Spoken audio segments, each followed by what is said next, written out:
Iniciando mais um bloco do Mistura Fina Online, o jornal O Fato, circulando nos municípios de Taquari, Itabaí, Paverama e Fazenda Vila Nova. Edição impressa toda sexta-feira, bem cedinho. E agora nós estamos com o Mistura Fina Online, recebendo o Cássio Reis, membro da Comissão Eleitoral da eleição do Conselho Tutelar, que ocorre em outubro deste ano. As repórteres do Jornal Fato, Alexandra Machado e Aline Lourenço, conversam com Cássio. Boa tarde, Cássio. Boa tarde, Alexandra. Boa tarde, Rogério. Boa tarde. Cássio, desde o dia 3, desde ontem, está liberado para os 13 candidatos a conselheiro tutelar fazerem as campanhas. Só que há algumas regras, algumas restrições, o que pode e o que não pode. Por exemplo, pode utilizar panfleto, medindo uma determinado tamanho ali, 20 centímetros por 15, e o uso das redes sociais, desde que não seja impulsionado. Por que a campanha está os métodos de campanha estão tão restritivos? Por que apenas esses mecanismos? Isso aí. Exatamente. Nós começamos então ontem, os candidatos começaram o período eleitoral e tem vários requisitos que nós colocamos para restringir um pouco a campanha eleitoral. O objetivo principal é não ter a questão econômica, não é? Logo mais aquele candidato que tem mais condições financeiras ou que tenha mais contatos com alguém que possa venha a ter vantagem em relação aos demais. Então, a partir do momento que a gente restringe o tamanho de um panfleto, de um tamanho X, todo mundo vai poder fazer aquele tamanho ali, naquele custo que vão dizer que é padrão para todo mundo. Dificilmente vai ter diferença a questão de como a quantidade que vai fazer, mas isso fica a critério de cada um, não é? Mas as outras coisas, por exemplo, assim, um banner num tamanho grande, não é? Tem um valor muito maior, por exemplo, e se torna muito mais caro. Então, o objetivo principal de nós limitar esse tipo de coisa é exatamente fazer com que tenha um valor, um baixo custo e que não se torne uma eleição onde a questão financeira prevaleça sobre o principal, que é a escolha de um bom representante para as crianças e os adolescentes do município. Esse é o principal objetivo nosso, com dica, de manter esse valor menor possível, de custo de campanha para os candidatos também. Também tem uma questão de poluição visual também, né? Porque as placas, isso sempre atrapalha, já foi até banido da eleição municipal, né? Isso na verdade já vem até mudando nas eleições normais, não é? Também tem muita coisa que já foi tirado, nos últimos anos, proibido, e isso também, a gente também já segue essa linha, já seguiu exatamente esse mesmo padrão, para poder ter isso ali. E as questões de impulsionar, no Face é a mesma coisa, não é? A gente sabe que hoje o Facebook é uma rede social que tem uma amplitude boa, tem uma visibilidade boa, porém tem mecanismo pode ser usado ali para melhorar ainda mais o serviço deles, não é, da rede social. E também isso também não é permitido, não é? Pode utilizar sem problema nenhuma rede social que o candidato quiser, não é? Qualquer rede social, através do WhatsApp, Face, Instagram, Twitter, enfim, pode utilizar. Porém, não pode impulsionar nada, não pode nem um valor que vai ter um custo exato para ter um alcance maior com aquela publicação que ele vai ter. Então ele vai poder tranquilo, dentro dos amigos deles, dentro do público que ele abrange, ele vai conseguir demonstrar o que ele tem ali. Isso também é uma forma assim aqui. Hoje a gente imagina que a rede social, principalmente essas mais comuns, tipo o WhatsApp e o Face, é fácil acesso, acho que dificilmente tu achar uma pessoa que não tem acesso, então também não gera custo isso, ou se seria um custo mínimo, para manter uma internet, enfim, uma coisa assim, que cada um vai ter, Essas regras foram definidas pelo Conselho Municipal dos Direitos da Criança e do Adolescente, que é quem tem a função, a tarefa de chamar a eleição, de convocar a eleição. Sim. Na verdade, nós seguimos muito o que diz a nossa lei municipal quanto a isso. E essa mesma regra também já foi utilizada na eleição há 4 anos atrás.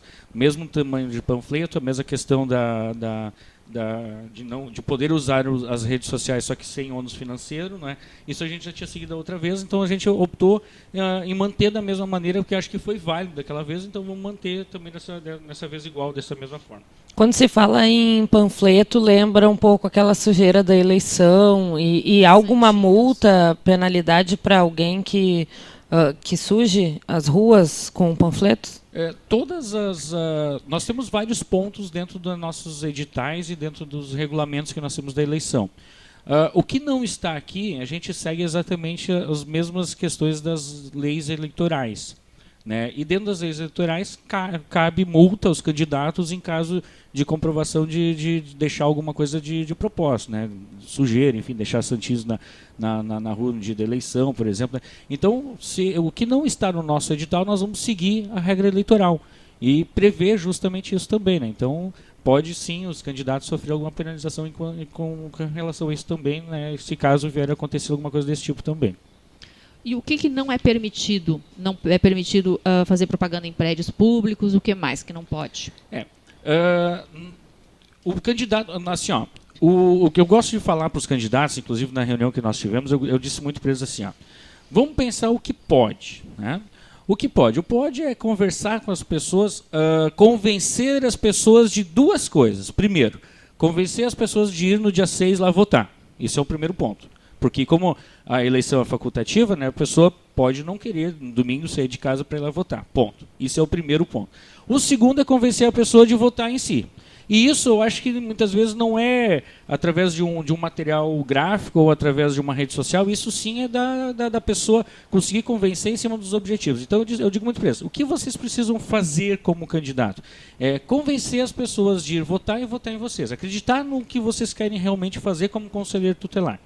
Daí o que não é permitido, né? O que não é permitido são as coisas que venham a ferir algumas coisas. Por exemplo, assim, que perturbe o sossego público, que prejudique a higiene estética da urbana, propaganda enganosa, caluniar, difamar, enfim, todas aquelas questões que a gente também é de conhecimento de todos, não é? Que não pode. A mesma coisa a questão dos panfletos em locais, não é? Isso não pode expor. Eu não posso, o candidato ele não pode pegar um panfleto que ele fez e colocar, por exemplo, na casa de um amigo, exposto na porta. Não pode. Mesmo que a casa é minha, eu quero colocar. Não, nós temos das regras também desse processo eleitoral que isso não é permitido também, mesmo sendo em órgão particular, né? Isso a gente tem que evitar. A mesma coisa é a questão de veículos. Eu tenho um panfleto que quero colocar num carro, né? Também a gente procura evitar isso, justamente para quê? Novamente, aquela questão, aquela pessoa que tem o maior número possível de contatos ou alguma coisa assim, pode vir a facilitar em relação aos demais. E outra coisa muito importante que eu costumo comentar, é que não pode também, e isso a gente tem que observar muito, é a questão da chapa eleitoral. A nossa eleição ela é de candidatos individuais. E não é permitido fazer campanha. Por exemplo, eu, candidato, vou lá pedir voto para mim, para Alexandra, para a Aline. Não, eu vou fazer a campanha para mim. Não é? A Alexandra vai fazer a dela, o outro candidato vai fazer a dela. Não é? Então, isso também é uma coisa que nós estamos observando muito, né? Que essa campanha ela tem que ser... cada candidato faz a sua campanha. Não é? Lógico, o nosso eleitor ele pode votar em 5 pessoas. Né? Ele pode votar em 5 pessoas. E tem eleitores que eu já vi, inclusive, se manifestando, anunciando seus 1, 2, 3 candidatos. Isso não tem problema. Eu não vejo problema nisso, não é? Eu, Cássio, posso muito bem escolher quem são os meus 5 candidatos. E posso falar, não, eu pretendo votar no fulano, ciclano, né? Agora, o candidato não pode apresentar uma chapa já pronta. Vota em mim e também no fulano e também no ciclano como sendo para fechar. Isso caracteriza, né, uma chapa, né, de concorrência, né? Mas essas preferências eu posso manifestar ela publicamente no Facebook, mas eu não posso utilizar o muro da minha casa ou uma placa na minha casa para manifestar essas preferências. Exatamente, isso mesmo. Numa rede social... Adesivo no carro não pode. Também não. Nós temos isso foi um acordo feito conosco entre os candidatos no dia da reunião. Cada candidato poderá apresentar apenas um veículo com algum adesivo, sendo que o adesivo é do mesmo tamanho máximo mesmo do panfleto, não é? Então eles registraram, né, quem quem quis, não é? O candidato que quis. Ele registrou junto à comissão eleitoral um veículo, a placa e o veículo, que aquele é o veículo que o candidato vai utilizar durante a campanha dele, né? E aquele então vai estar adesivado com aquele adesivo dele, enfim, se quiser, não é? Como eu sempre digo assim, nada disso precisa ser feito, né? Tem candidatos que me perguntaram se precisava ter uma rede social. Não precisa, né? São objetos, vamos dizer assim, que eles têm como benefícios que eles podem trabalhar para isso ali. Agora, não querendo participar, não querendo ter, não tem problema nenhum. A mesma coisa a questão dos veículos. Eu acho que cabe salientar também que os candidatos, que são 13, que estão concorrendo ao conselheiro tutelar, eles já passaram por etapas anteriores de avaliação, né? Uma foi os critérios para se inscrever, tinha alguns critérios, depois passaram por uma avaliação escrita, com leis, conhecimento em leis, português e outros. E então essa é a penúltima etapa, de repente, da eleição para o conselheiro tutelar. Na verdade, a eleição mesmo no dia 6 é a última etapa, não é? Nós tivemos 3 etapas, se for considerar assim, né? A primeira etapa de inscrição, as pessoas então apresentaram documentação e os requisitos para poder ser candidato, né? O segundo momento foi a prova, né? Nós tivemos uma prova escrita com 50 questões de conhecimentos específicos, né? As leis, 15 questões de português e 10 questões de informática, né? 25 de legislação, isso. Estava apto a esse terceiro momento, essa última fase, apenas os que tiveram 50 pontos ou mais, ou seja, 50% de acertos das questões, não é? Esses então estão aptos a participar. Por isso que nós iniciamos nosso processo com 18 candidatos, tivemos alguns que não compareceram no dia da prova e alguns não atingiram a aptidão para a terceira etapa. E nessa última fase agora nós temos 13 candidatos, não é? Está dentro do que poderia ter mais, né? Na outra eleição, inclusive, nós tivemos mais candidatos do que essa, né? Mas estamos dentro do que pede a lei também, não é? Nós temos a nossa lei estabelece que tem que ter no mínimo 10 candidatos. Existe um mínimo de 10, né? Eu sei de municípios, por exemplo, que tiveram que reaplicar a prova pelo fato de ter apenas 3, 4 aprovados na prova de escrita e não ter o requisito que era os 10 candidatos, né? Por que tem que ter os 10? Nós temos tem que ter 10 em função do seguinte: são 5 conselheiros tutelares titulares e nós precisamos ter 5 suplentes que por qualquer motivo podem lá pelas tantas assumir esse cargo, ou até mesmo para questões de férias, licenças, né, dos titulares, né, que eles vão estar entrando ali, assumindo aquele período ali que o titular estiver fora. Então a gente precisa manter esse número de 10 pessoas para poder suprir essas 5 vagas, 5 de candidatos eleitos e 5 suplentes na sequência depois deles também. A eleição vai ser no dia 6 de outubro, lá no Instituto Pereira Coruja, e vocês já providenciaram urnas eletrônicas até para evitar, na primeira eleição, ocorrida há 4 anos, muitas pessoas foram votar, o ginásio de esportes ficou movimentadíssimo durante todo o dia, e depois a apuração também foi longa, extensa e cansativa, né? Então, esse ano teremos urnas eletrônicas. A gente agradece muito, inclusive, o Tribunal Eleitoral por ter nos fornecido, né, essa urna eletrônica. Isso com certeza vai nos auxiliar muito. Eu vou dizer assim, eu não sei se vai auxiliar tanto no dia da eleição em questões assim de agilizar a eleição, porque, querendo ou não, como pode votar em 5 pessoas, isso pode ser um pouco lento, o processo de eleição. Mas com certeza a parte de contagem de votos e a parte de ter o resultado final, a nossa perspectiva é de no máximo em 30 minutos, a gente já está com o resultado. Encerrado as urnas, não é? A votação vai das 8 às 17 horas, então, tendo alguém em fila, ainda pode votar até encerrar a fila, não é? Encerrada a urna, nós acredito que no máximo 30 minutos nós estamos com o resultado final já divulgando, né? A urna eletrônica ela vai ter esse benefício para nós, não é? E sem falar também, acho que também, até mesmo para o eleitor, né? Fica mais fácil, né, de estar ali votando, né, levando. E não vai ser tão complicado, acredito também que não vai atrasar tanto, porque todos os eleitores estão acostumados também com esse processo já de urnas eletrônicas há um bom tempo, não é?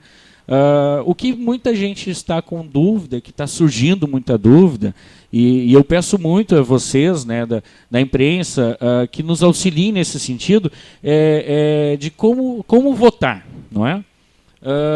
O eleitor ele tem direito a 5 votos. Né? Ele pode chegar no dia lá e votar em 5 candidatos.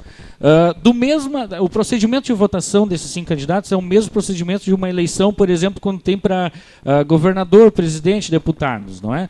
Eles vão ter que ir lá votar o número do candidato 1, dá o confirma, o candidato 2 dá o confirma, candidato 3, a numeração, os números de cada candidato, até eu chegar no 5º, confirmar, e aí sim vai estar concluída a sua votação.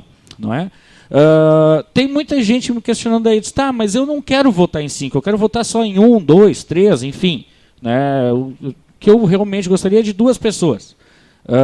Aí o eleitor ele vai ter que observar na hora de votar. E é ali que eu tenho um receio que pode dar um pouquinho mais de demora também para os eleitores. Porque ele vai ter que daí votar em 2 candidatos que ele quer, tipo, vai lá votar o número 20, confirma, bota lá o 70, confirma, e eu não quero votar mais ninguém. Ele vai ter que, então, optar em um número nulo ou no branco, durante 3 processos, né? Se ele votou em 2 que ele quer e 3 que ele não quer, ele vai ter que votar branco, confirma, para daí finalizar os 5 votos dele. Então, esse é um pouquinho de receio que nós temos da população entender. Mas, volto a dizer, é o mesmo processo de uma eleição quando tem a nível federal, né, que acho que são 6 daí, não é? Deputado estadual, deputado federal, senador, governador, presidente. Às vezes tem 2 senadores. 2 senadores, exato, por isso que eu imaginei que era 6. É o mesmo caso. Então também, se eu quero votar, por exemplo, só para presidente, os outros todos eu vou colocar números inválidos ou apenas aperta no nulo, não é? No branco, para poder validar apenas aquele voto que eu quero. Então o processo é o mesmo, né, da eleição ali. Isso, acredito que isso nós temos que divulgar bem, né, para as pessoas, que eles têm esse direito, eles podem votar em 5, não é? Ou enquanto as pessoas eles acharem não pode votar 5 vezes na mesma pessoa. Não. Aí seria computado apenas um voto ou é anulado? Só um, que daí o restante vai ser considerado nulo, né? Já votou. É um voto para cada. Ele tem direito a 5 candidatos, vamos dizer assim, não é? Não posso votar 5 vezes na mesma pessoa. Não, isso não tem. E a ordem também não vai mudar nada. Não, a ordem não interessa. Pode ser a ordem que ele quiser. Se ele quiser botar o último, anular os 4 primeiros, botar branco 4 primeiro e o último seu do candidato dele, também não tem problema. Eu entendo assim também, né? Mas melhor não fazer, eu já acho. questionei várias vezes o Tribunal Eleitoral também para ver como é que vai ser, mas eles me dizem exatamente que é mais ou menos assim. Né? Também tem a dúvida por questão aqui do Tribunal Eleitoral, porque também é uma questão diferente, é uma eleição diferente, não é, para eles. Então a gente está, né? Se conta errado e aí tu deixa para o último, não tem mais chance de votar. Não, pode acontecer, não, mas ele aperta muito ali. Então eu já voto. O ideal mesmo, o que eu gostaria mesmo, assim, ó, pensando nessa questão, é que cada eleitor escolhesse os seus 5 candidatos que te represente, que sejam os melhores conselheiros para o nosso município, para as nossas crianças. Eu acho que isso é o ponto. Não é pensar assim, votar 1 ou 2. Não, vamos escolher 5. Né? Tem direito a 5 votos, então vamos escolher os 5 para a gente votar. E os 5 melhores, então, que representem depois nessa questão. Esse é o ponto que eu acho que nós temos que partir. Né? Temos direito a 5, então vamos votar nos 5. Não é? Quem é que vai poder votar no dia 6 de outubro? Pode votar todos os eleitores registrados no município de Taquari, acima de 16 anos, que têm o título de eleitor. E a data de fechamento foi o dia 7 de julho. Essa foi a data limite, que isso foi quem estipulou essa data, foi o próprio Tribunal Eleitoral em função das listas de votação. Não é? Então, dia 7 de julho foi a última data de quem fez transferência de título, ou fez título novo, ou atualizou o seu título. Não é? Esses vão poder votar, esses estão na lista de aptos a votar, né, e vão com seus códigos para as urnas eletrônicas. Não é? Quem não estava com título ativo ou estava cancelado por algum motivo, ou fez o título, né, o jovem de 16, 17 anos fez o título depois do dia 7 de julho, esse não vai ter direito ao voto nesse dia. Não é? Esse já está fora, né, dessa lista de votação que nós vamos ter, né, que o TRE vai mandar para nós para a gente poder fazer isso. Eu ainda tenho uma questão em relação à campanha, como funciona para as pessoas denunciarem e também como funciona essa fiscalização das regras. Ótimo isso, né, Alexandre? A fiscalização ela é muito importante para todos nós. A fiscalização ela é feita por todos, né? Os principais fiscais somos nós, a Comissão Eleitoral, o CONDICA, o Conselho Municipal de Criança e Adolescente, o Ministério Público, não é? Mas eu acho que toda e qualquer pessoa, né, ele tem que nos auxiliar nesse sentido. Se ele percebeu alguma coisa que não está certo, por exemplo, compra de voto, oferecer algo em troca do voto, oferecer alguma coisa que é ilícito em troca de conseguir algum voto extra, né? Percebeu isso, percebeu alguma coisa que não tá legal, tem que ser feita essa denúncia. Essa denúncia, a gente sempre pede que ela tem que ser uma coisa, tem que ser formalizada, né? Assim como acontece também nas eleições, em outras eleições. Não adianta muitas vezes alguém chegar para mim e dizer, eu vi a pessoa fazendo uma coisa errada. Tá, mas eu vi, fica uma coisa meio... em dúvida sempre para o réu, não é? Então a gente fica nessa situação. Então a gente sempre pede assim, se tem visualizou alguma coisa, tenta registrar, tenta tirar uma foto, tenta fazer uma gravação, ou tenta juntar um documento, ou apresente para nós alguma coisa realmente, que tenha um argumento para aquilo, então que a gente possa pesquisar isso, tá? Que a gente possa ir atrás. Essas denúncias elas podem ser feitas para a Comissão Eleitoral, para membros do CONDICA ou até mesmo para o Ministério Público, tá? A qualquer momento, né? Não tem. Como é que eu vou localizar? Onde eu acho o pessoal do CONDICA? Bom, pode utilizar inclusive a Prefeitura Municipal, né, que o CONDICA é um conselho vinculado, né, ao município. Então apresenta uma denúncia junto ao município, pode protocolar direto ao CONDICA, ou então pode nos procurar, tanto nós da comissão, quem são os membros do CONDICA, para apresentar essa denúncia escrita, né, que a gente vai ir atrás, não é? A gente vai pesquisar o que está acontecendo, né? O denunciado fica sabendo sobre a identidade do denunciante? Sim. Imediatamente no que nós recebemos a denúncia, nós notificamos o candidato do que ele tem, do que aconteceu. E daí, dependendo dos casos, ele vai ter um prazo para apresentar o recurso dele, enfim, a gente vai avaliando, não é? Em casos mais graves, inclusive, nós podemos chegar ao ponto de cassar a candidatura dele, não é? Em casos graves, comprovados, enfim, também a gente pode acontecer. Isso, inclusive, não precisa necessariamente ser agora, dentro desse período eleitoral, né? Dependendo do caso, a gente até vai julgar. Pode acontecer, por exemplo, um fato no dia da eleição, né? Boca de urna, compra de voto, transportar eleitores, não é? E aconteceu no dia. Como é que nós vamos proceder? Bom, nós vamos ter que analisar isso posteriormente, né? E daí sim vai ser dado o direito à ampla defesa do candidato e a comissão depois, né, vai apresentar então a sua posição. Dessas posições da comissão sempre cabe recurso ao CONDICA, né, que é o órgão superior que vai analisar isso também, não é? O que eu falei muito na reunião que nós tivemos, eu com os candidatos, a comissão eleitoral, a presidente do CONDICA Nilvana, junto com os eleitores, com os candidatos, desculpa, eu falei muito assim, gente, vamos evitar, né? Vamos evitar, vamos tentar fazer o mais certo possível, até porque eu acho, a gente usou uma frase naquele dia, usada até para alguns candidatos, eu acho um tanto quanto chato.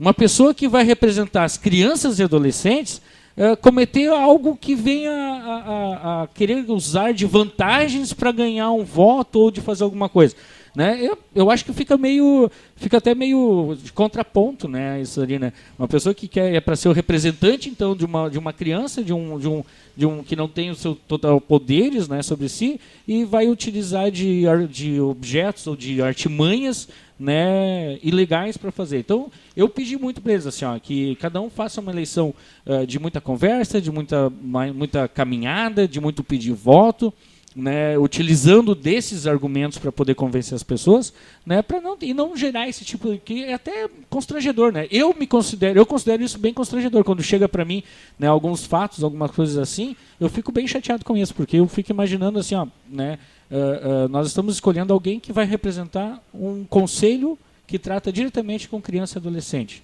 né? O que fica de mensagem disso para eles também, né? Se eu fizer uma gravação de uma pessoa pedindo voto para uma chapa, por exemplo, eu apresentar essa denúncia para vocês, essa pessoa fica sabendo que fui eu que denunciei? Ou pode ser anônima? Pode necessariamente, pode ser anônima, tá? Pode ser anônima, mas teoricamente as denúncias elas normalmente têm um autor, não é? Porém, a gente não pode exigir sempre que as pessoas... Tem muita gente que não querem aparecer ou acham, né? Então, a gente já teve no outro ano, na outra vez, eu lembro que nós tivemos denúncias anônimas, né? E a gente, a partir da hora que nós temos uma denúncia, por exemplo, assim, antes eu comentei, nós precisamos que as denúncias cheguem até nós de uma forma bem escrito, bem argumentado.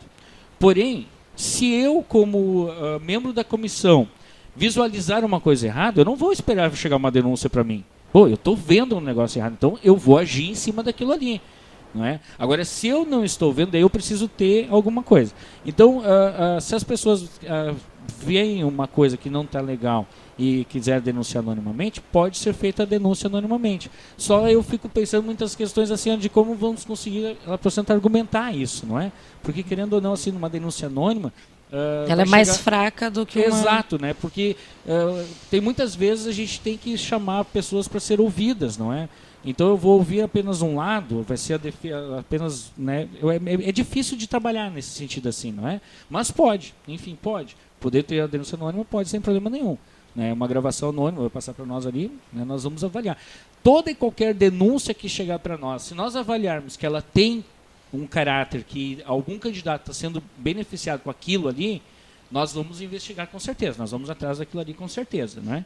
Desde a menor até a maior, né? Isso com certeza, a comissão, isso a gente está bem tranquilo quanto a isso, bem ciente quanto a isso também, e a gente está tentando evitar, né? A gente, na verdade, tem muita coisa que a gente nós estamos falando muito com os candidatos, a gente fala, eu particularmente, assim, ó, seguido, eu dou dica para eles, daqueles que me pedem, né, mas praticamente eu converso com todos eles, dizendo, cuidado com isso, cuidado com aquilo, faz isso, faz aquilo, né, lógico, tem alguns que não perguntam, né, bom, daí eu também não vou me envolver na candidatura dele, não é, mas aqueles que nos questionam algumas coisas sobre regras, a gente está aqui com certeza para também ajudar. Porque eu acho que nem todos têm o conhecimento de o que pode e o que não pode. Né? Até mesmo nós da comissão, em certos momentos, a gente também fica com dúvida em algumas coisas e procura auxílios também para resolver isso. Não é?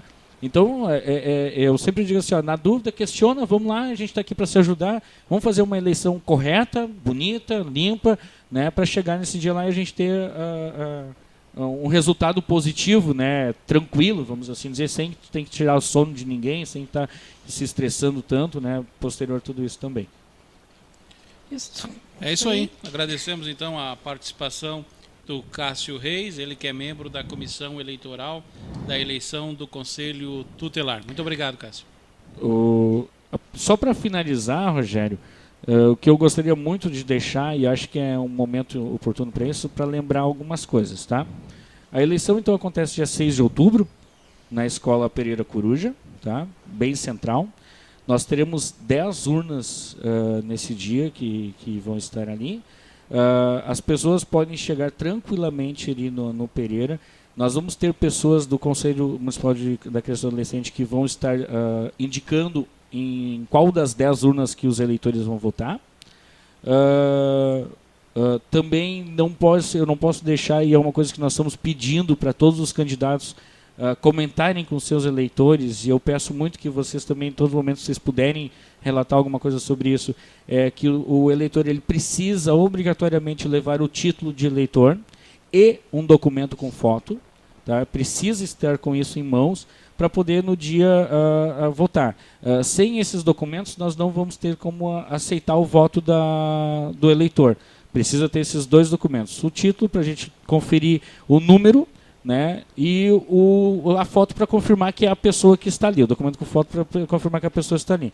Porque é uma eleição diferente. Nós não temos os mesmos recursos que o Tribunal Eleitoral disponibiliza numa eleição normal, né? Por exemplo, se eles numa eleição normal tem muitas vezes apenas com um documento de identidade as pessoas conseguem votar, né? Nós não temos esse recurso, nós não vamos ter essa condição de fazer isso. Então a gente pede muito que cada eleitor leve no dia o título de eleitor e um documento com foto para poder então registrar o seu voto. Junto no Pereira Coruja, das 8 da manhã até as 17 horas, sem fechar o meio-dia, o dia inteiro à disposição nós vamos estar ali.